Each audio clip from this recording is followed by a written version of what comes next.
So I just read the one issue. This is the first issue. That's fine. Because I figure it's just we read the first one, talk, give our thoughts. The person who pitched it gives their, and I don't want to say rebuttal, but just like, but also like, why are you wrong? I know, but also like no pressure on one of us to like or dislike. This is just a, hey, check this out, see what you think, and then ultimately it's just, does this make you want to read more of this series? I think has to be kind of the ultimate goal of these. Look, as long as you don't do what you do with Arkham Asylum and hit record and go, this fucking sucked. I will do my best not to.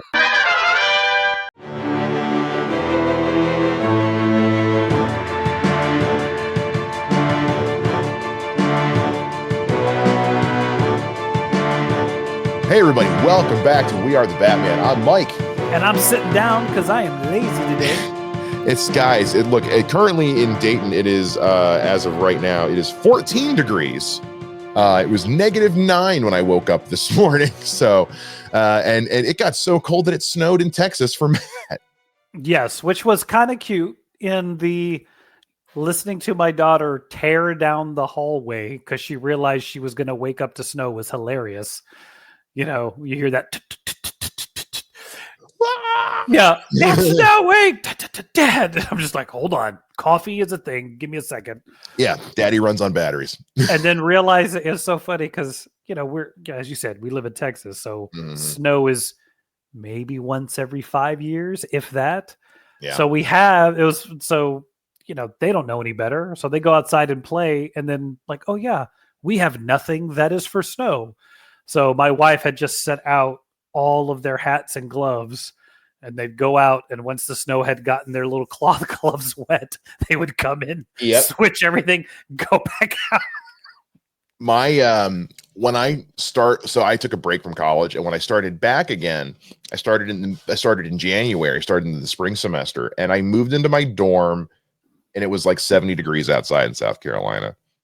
By Sunday night, it was 2 feet of snow on the ground. Oh gosh. In this tiny little town in South Carolina, they didn't know what to do. Again, South Carolina, there's no salt trucks, there's no salt reserves, there's no salt plows. They were sending out the debris plows that they would use to clear debris off highways after wrecks because they were like, what do we got? The first 2 weeks of classes of my first semester back at college were canceled. No. And all they were doing was sending the gardening crews out with bags of dirt to make dirt paths from the buildings because they were like, the entire campus is covered in ice. There's nothing we can do. Yeah. It was literally like Monday afternoon because it was, MLK Day on Monday. Yeah. And Monday afternoon, all the different schools are like, we're closed for 2 days. We're closed for 2 days. Like, guess we got to figure out something to do with these kids. that is one, and this is by no means a political statement at all, but I know people were giving them guff for moving the inauguration inside because of the cold.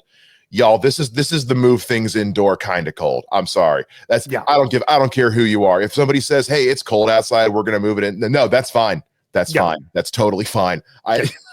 Look, I have a little at my office at work on my desk. I have a crocheted Bernie Sanders with his mask and mittens sitting cross-armed that somebody made me for Christmas one year. I have to get a picture and show it to you. It's the funniest thing ever. But even in that, during that inauguration, I was like, no, seriously, this should be inside. Bernie's gonna die.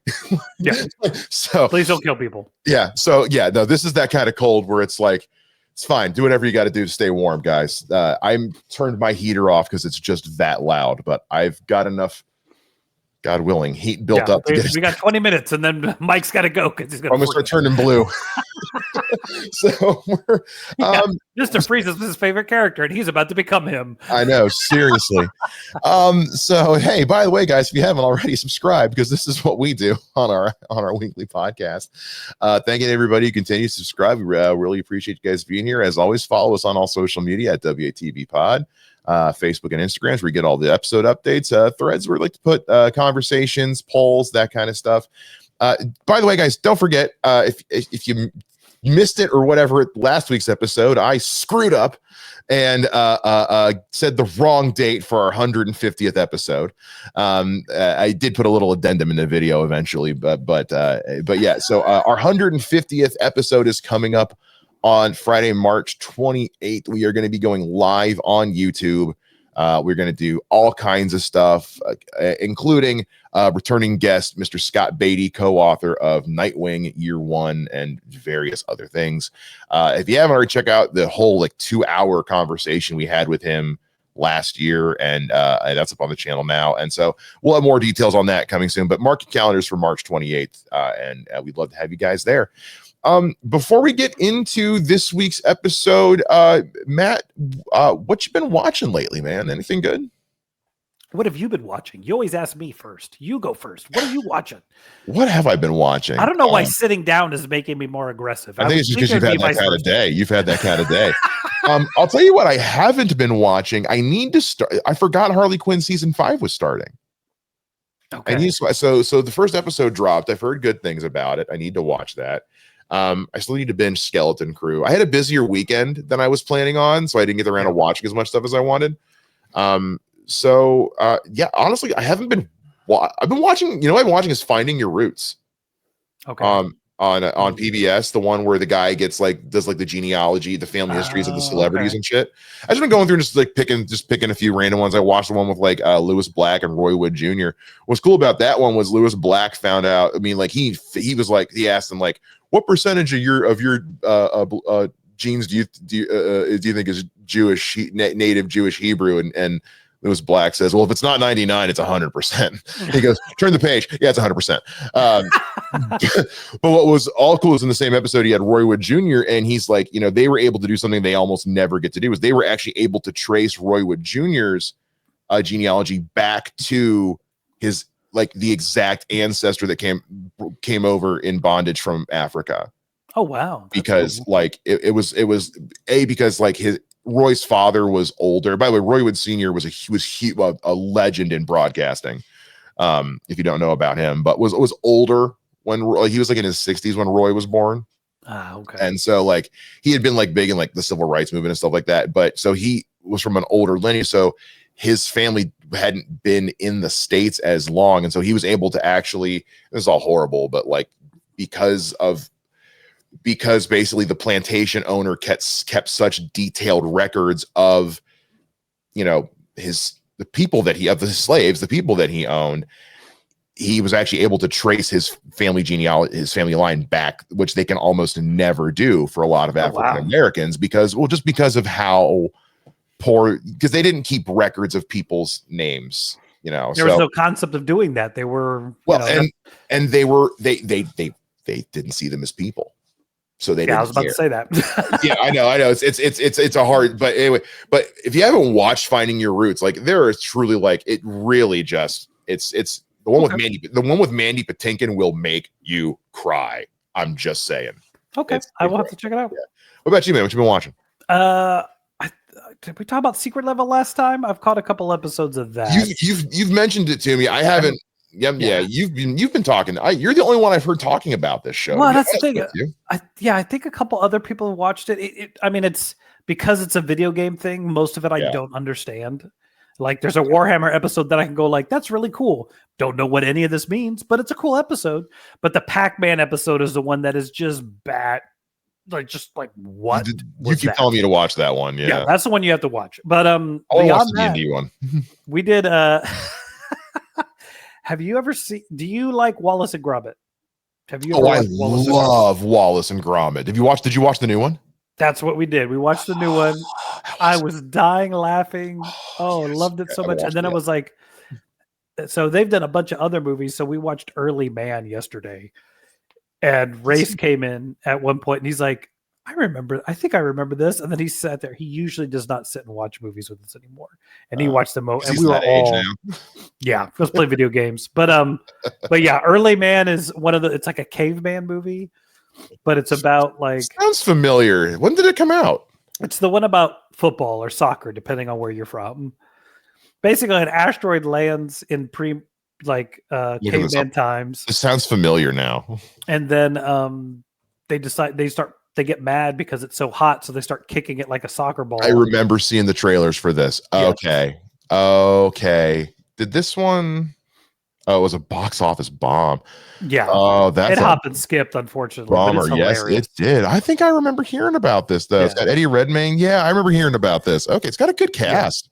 And it's Eddie one of those, Redmayne, like, Tom Hiddleston, Maisie Williams, Timothy Spall. Wow. Okay. yeah, All right. you will not recognize Tom Hiddleston Really? because he I plays like love that. this French aristocrat bad guy. So he's got like the like, oh, that's so ho, you know, like he's just. Oh, that's funny. Because when we watched it and I started looking, I was like, this is Tom Hiddleston? Holy crap, what did they do? But yeah, that is one of those. If you haven't watched it, check it out. It's on I think I found it on TV or Netflix. I think it's on Netflix. I think Netflix bought the rights to it. But it's just like any of the Wallace and Gromit or those guys, you know. Okay. It's no Pirates of Tortuga. Is that Pirates of Tortuga? Is that what that one called? When it was the what? Tortuga is the place in Pirates of the Caribbean. Wait, what is the Where all the pirates hang out? What are you talking about? I don't know. None of this has to do. No, not. I'm doing the wrong one. Hold on. What's it called? Anything to do with what we're talking about? So what we're doing today is something a little different. We've had this idea for trying to work this idea for a little bit. We think we found something with random polls. Where Pirates, Bands of Misfits. I'm sorry, that is by the same guys who do Wallace and Gromit. Cool. It's fantastic. You need to watch it. Let's go back to comics, random polls. Anyway, so we've been trying to figure out a way to make this work, and so we're pitching this week. Doing this week is we're pitching this idea now. It's getting more comic stuff, which is each of us is going to pick a random issue of a comic, whether it's the number one or a standalone, just a random comic that the other person has to read. Yes. And then we're going to talk about it with each other and then decide whether or not it's something we would want to continue reading. If we would want to read more of this series is what we're going to do. We didn't set any stipulations other than it's just got to be DC or DC adjacent. So a Vertigo, Wildstorm, something like that.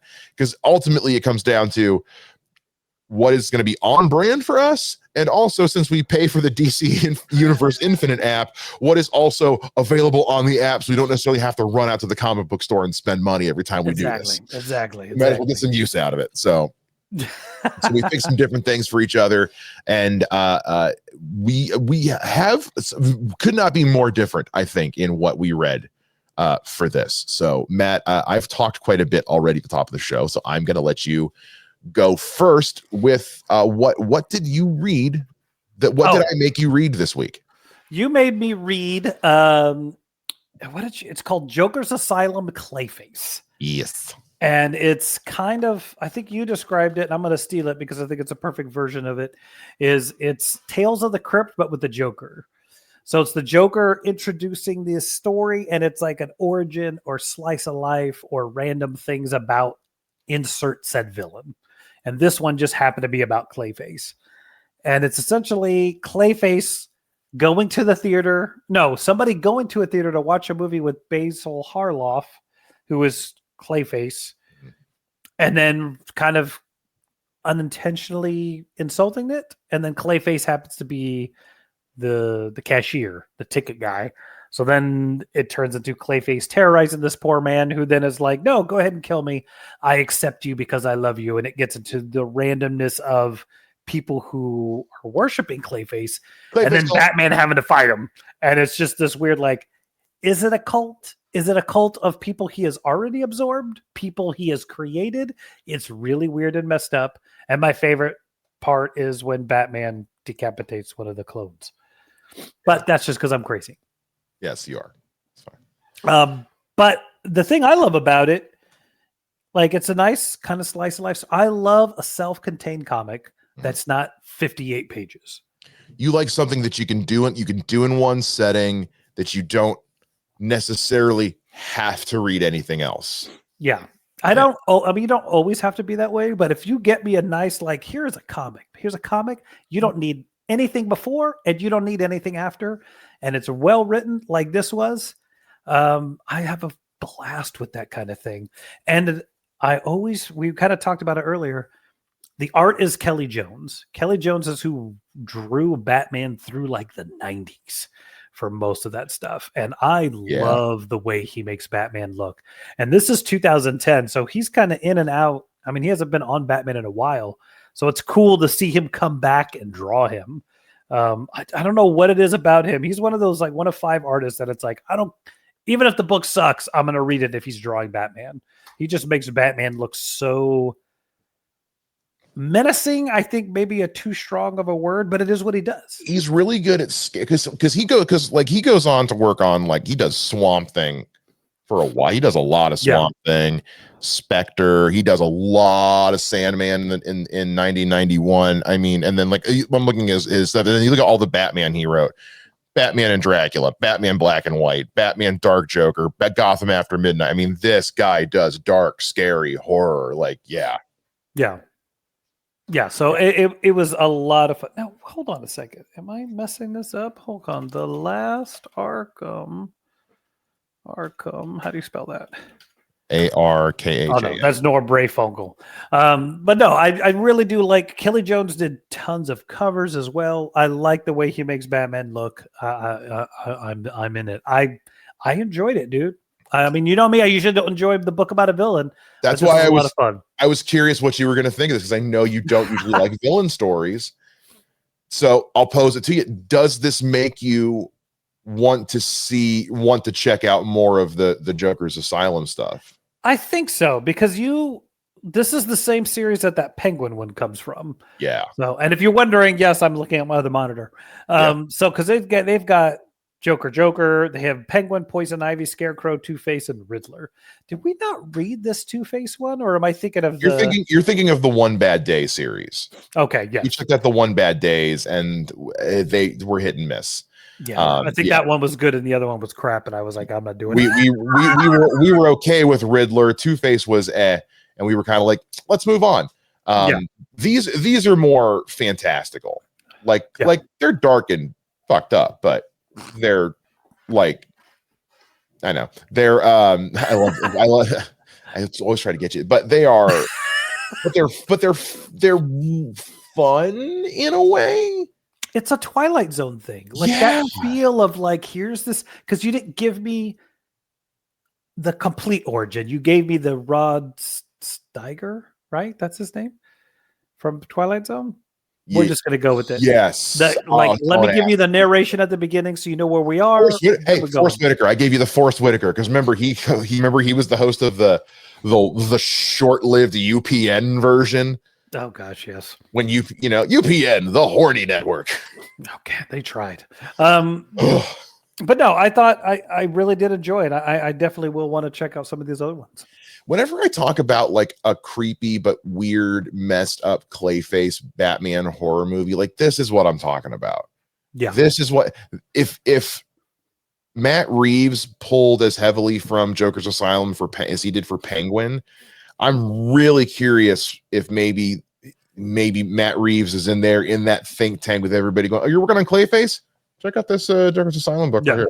Like, you got to imagine that Joker's Asylum is getting passed around that writer's room a little bit with all these villain properties that we're getting.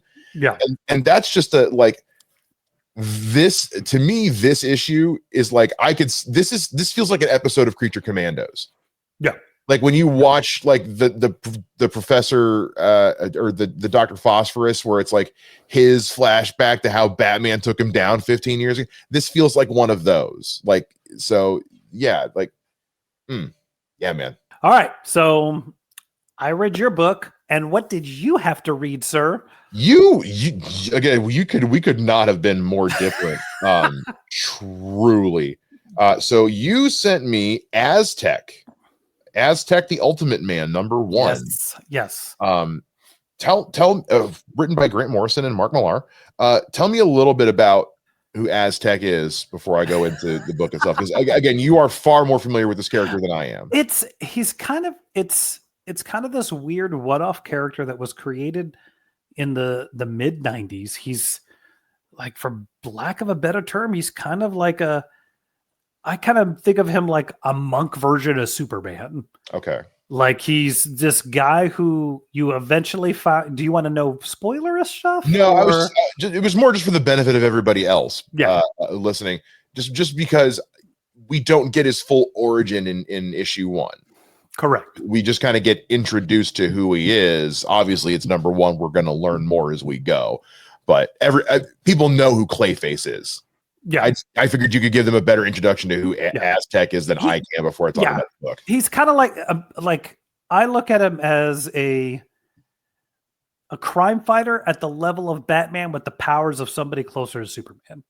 Like he's super strong, he could fly, his suit has some tech, and the thing I've always liked about him is like, and you can attest this when you talk about the book, is like he's not the guy who's going to walk into a situation and just start beating the crap out of people. Like he's really just about being a good person and helping people. And at the same time, if you don't agree with that, he will knock you through a freaking building. So you get that. You get that in this book immediately, where you see that this Vanity, the city called Vanity, a town called Vanity, whatever, has one hero called Blood Type, who is like, he reminds me of, and this is probably who this character. So he reminds me of this character from Invincible, who you always see like Adam Eve beating the crap out of constantly. The guy with the big cannon arm, who she is just always fighting for some. I don't know what is up in this city. That guy is just always on a tear. But maybe he just needs to go into orbit. I'm just saying. But that's who he kind of reminded me of. So I'm wondering if maybe that guy may have been loosely based on this dude or something. I don't know. But well, I think at this time, this is the mid to late 90s. So this is when you get guys like Killshot and the Tick, where everyone's kind of making that spoof or over the top version of Punisher that's even worse than he is. So that's kind of what this feels like, is this town's only ever had just a trigger happy vigilante type as their villain. Or as their hero, rather. But you're right. We do see that, like, Aztek is, you put it absolutely perfectly, where he is street level, Batman level, crime fighting with Superman on a Superman level powers. But like you said, he's like, I'm going to try and talk you down, and then I'm going to end the fight as quickly as possible. Yeah. Because he pretty much just like, he waits for him to do. He's like, let's stop. No, let's stop. No. Can we please stop? No. Let's stop. I'm going to shoot you now. You're going through a wall. Yeah. Now, can we be done? No, I want to fight some more. Puts him through another wall. Now, can we be done? Like, it's just like, no, seriously. It's not to cross the streams a bit, but like, I can do this all day. You are not going to be able to survive what I'm about to do next, but if you still want to keep fighting, it's like anytime you watch like Superman the animated series, and Superman, these guys are robbing a bank, and Superman shows up and they start pointing their handguns at him and pulling the trigger, and I'm like, okay, guys, like, is there lead in the water in Metropolis or something? That just wow. So it's just it's efficient crime fighting is what it is, but it's not without its collateral. But we also, it is an interesting, it tackles a topic that I've actually often thought about, which is like the complexities of a stranger coming to Earth and integrating themselves into society. There's always that, I understand suspension of disbelief, but even when I watch like Star Trek or something, there's that little part of me that's like, okay, but like, you got to have a paper trail somewhere. Like you can't get, like, as somebody who's had to go through like name changes and had to like replace a social security card and things like that. It's like, there are so many things you have to already have to get one of those things. And you can't get one without the other. And you can't get A without B, but you can't get B without A. And it's like, but so the idea of like, okay, where he's like, I have trained for all this time. I can take on any foe. I have to try and just exist as a normal human. That sounds awful. It's very Grant Morrison. It's very Grant Morrison. This is the kind of stuff of like from like his JLA run that I really like. Like this is the Grant Morrison I love when he's not being too weird, where he's being fantastical, not weird. Well, and I think you were kind of leading to it. I think is like I completely forgot that he assumes that one guy's identity. Yeah, that the guy who gets killed in the Piper. Yeah, and then he's like, "Oh, you're a doctor, and you were coming here for a job." And then they're like, "Oh, you're a doctor," and he's like, yes, I am. I am this man." Yep. It's like while you were sleeping, only bloodier. Yeah. Oof. It was. I had completely forgot that part of this storyline that he assumes that guy's identity. It's honestly hilarious. That's honestly, to me, that might be honestly my favorite part, because it's like, yeah, no, what would you do? What would you do? How like when they talk about like that, I appreciated when Smallville did that, where Lionel Luthor basically falsified Clark's adoption papers, because it is that question of like, yeah, okay, they found a baby. Yeah. Sooner or later, they're going to need that kid's birth certificate for something. They're going to need it. In the 40s, you could find a baby and say it was yours, and nobody questioned. Nobody really gave a shit. Not so much. That's not really a thing. Which is so funny to me. Why it's like I've heard people question the choice to have Batman Cape Crusader be set in like the 50s, 60s. I'm like, because you have to find a way to work around smartphones, guys. Yeah. That's the reason why period pieces are so popular right now. It's because most mysteries and thrillers and dangerous situations can be solved with a text. Well, and that's not a thing in Aztek. It's not a thing for Aztek. No, this is 90s. It's not, cell phones are not quite a thing yet. So did you like it? I liked it. I definitely want to read more, because especially with the way it ends with a hell of a cliffhanger, and not to mention it was a cliffhanger then says next issue Green Lantern. It's like, well, now I have to. And what Green Lantern is it though? Oh, it didn't say. It just said Green Lantern on the.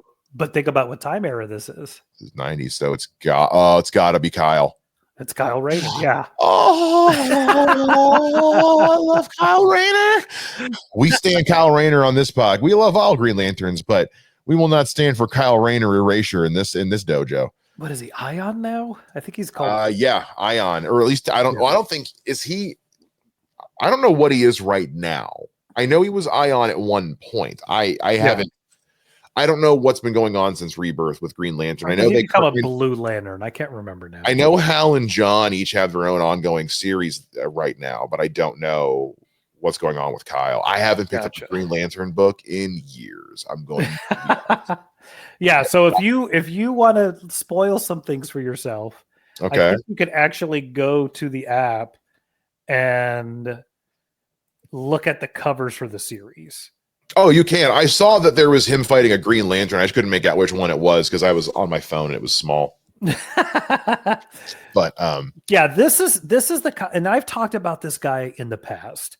Like this is one of those books that like I was really disappointed when it got canceled. Because this is, again, it doesn't run very long. It runs for 10 issues. 10 issues, yeah. And then it's not even a full. That's not even, if it's going monthly. That's not even a year. Yeah, and but it was. I loved his look. I loved the character, and then I think it's a good look. It's a really it's a different enough design. You know what I mean? Like it doesn't look too much like an analog of somebody else. I really like the design. Yeah, and the big thing for him, I told you this before, is like this is the title, and I think this is my theory. My theory is Grant Morrison pitches this, they pick it up, and at the same time he pitched JLA, and he gets JLA as well. So he's writing JLA. That starts, I think, around issue 4 or 5 of the series. So then he's on that, and I think eventually when this gets done, Aztek goes to the JLA book eventually. He shows up there, and his story is concluded in JLA. Yeah, it could. It also could, and maybe this. It could just be that this was just all he had planned to do. I don't know. I haven't got to the end of it, obviously, but yeah. And I mean, it's got a couple, good guest stars. I love the art. I love the dude. You get Green Lantern in your second issue as a guest star, and you get DC to sign off on that. I mean, that's shows are at least willing to throw some weight behind it, because Green Lantern in the 90s was huge. Yeah. Yeah, Still, because especially with Kyle Rayner and the new Flash at the time, like they're really the banter between those two is half the reason you read Grant Morrison's JLA. Are you kidding me? Oh my god! So what was your favorite part about this? Did you like? Is it no? It was. I mean, love the design, but seriously, it was the way that they incorporated to him assuming someone's identity. Yeah, and it was like, like that was very well. It was very clever writing the way they did that. It was very smart, and it introduces, because he says like, oh, it's, I wonder how long it'll be till somebody figures it out. Well, somebody knew who this dude was. Yeah, and a dude's daughter is still out there. Yeah, so I'm assuming, and don't tell me yes or no, but I'm assuming before these 10 issues are up, the people who were blackmailing him are gonna have to become a problem. I mean, bro, it's been 20 years since I read this, so I'm gonna be reading it with you. That's fair. So I'm gonna keep reading it. I can't wait to read. Although that being said, now that like it cleared up a little bit yesterday, so I did finally get to go to the comic book store for the first time in weeks. I've got a bit of catching up to do. Nice. On Absolute DC, and also I'm trying to get caught up on Batman because Hush 2 starts in March, and it's already the end of January. Yeah. So like we need to get caught up for that. So yeah, I got a lot of reading to do. So what I'd be really curious about is, has anybody out there read Aztek? That is a very good question. I'm curious if anybody has read Aztek. Have you read Joker's Asylum or Joker's Asylum 2? As Matt? Bless you. Sorry. No, you're fine. Who cares? Kumbaya. Fuck it, we'll do it live. Yeah, let us know. Have you guys read these anymore? If not, does this make you want to? Let us know down in the comments. And on your way down to comment, click the subscribe button because it's on the way. It's just efficient. It's a lesson in efficiency. It's a lesson in efficiency. And make sure you guys follow us on all the social medias at WATB Pod, Facebook and Instagram for episode updates, threads for discussions and polls. Follow me on all the social medias at Mr. Mike Shea. Follow me at The Hustle Man. And that's going to do it for this episode of We Are the Batman. We will see you guys again next time. Same bad time, same bad podcast channel. Bye-bye.